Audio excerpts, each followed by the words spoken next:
आमचे मित्र पालकमंत्री संजय शिरसाट साहेब विटच्या प्रकरणामध्ये खूप त्यांचं हे प्रकरण गाजलं होतं. आता त्याच्यानंतर अजून एक प्रकरण आलेलं आहे जे MIDC ची संबंधित आहे. MIDC मध्ये 2 मोठे प्लॉट्स होते. ते ट्रक टर्मिनस साठी रिझर्व होते. हे सगळे डॉक्युमेंट्स आहेत. ते ट्रक टर्मिनस साठी रिझर्व होते.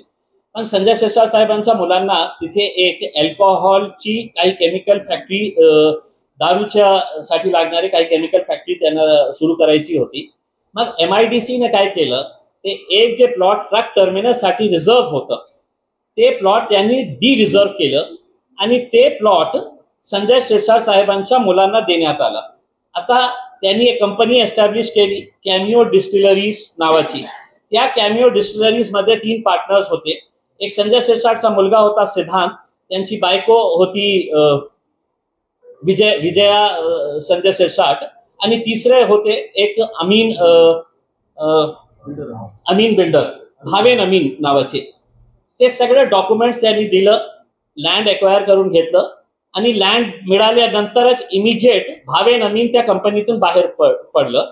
आणि मग MIDC ने एक प्रस्ताव त्यांना पाठवलं. हे फक्त 2-3 महिन्यामध्ये हे सगळं झालं. त्यांनी एक प्रस्ताव पाठवलं की आम्हाला हे डी रिझर्व आम्ही केलेलं आहे. आता हे प्रायोरिटीने हे लँड अलॉट करायचं आहे आणि प्रायोरिटीने लँड अलॉट करताना कशासाठी आपल्याला अलॉट करायचं आहे हे त्यांनी सांगितलं. आणि त्यांनी हे प्रायोरिटी लँड अलॉटमेंट कुणाला, सिद्धांत संजय शिरसाटला. कंपनी काचं नाव आहे कॅमिओ डिस्टिलरीज प्रायव्हेट लिमिटेड. आणि याच्यामध्ये ते काय तयार करणार होते तर केमिकल्स.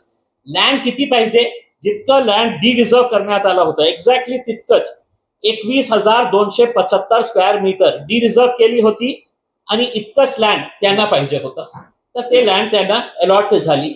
आता त्याच्यामध्ये ॲब्सोल्यूट अल्कोहोल तयार करण्यासाठी हे कंपनी ते फॅक्टरी स्टार्ट करणार होते. आणि किती मोठी कंपनी आहे, 105 कोटी 105 crores 89 लाख रुपीज, म्हणजे सरासरी 106 कोटी रुपये, 106 crore रुपीजची कंपनी.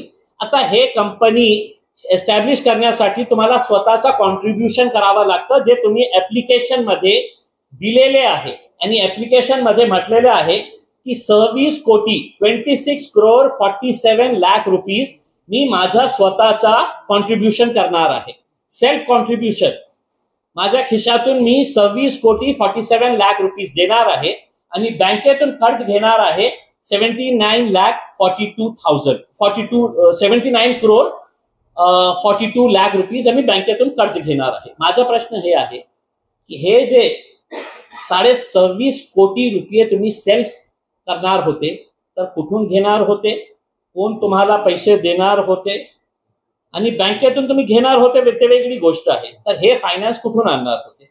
आता अमीन बाहेर पडल्यानंतर बँकेत फक्त 2च डायरेक्टर्स राहिलेले आहे, एक त्यांचा मुलगा, दुसरी त्यांची पत्नी. आता हे बोलण्याचा तुमच्याकडे कोणत्याही कारण नाही आहे की 5 पार्टनर्स होते आणि त्या 5 पार्टनर 2-2, 3-3 कोटी रुपये जमा करणार.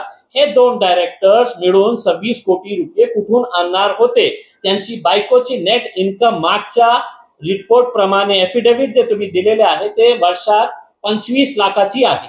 मग 25 लाखाच्या आधारावर तुमच्यावर आजच्या घडीला 12.5 कोटी रुपयाचा कर्ज आहे फक्त बायकोच्या नावाने.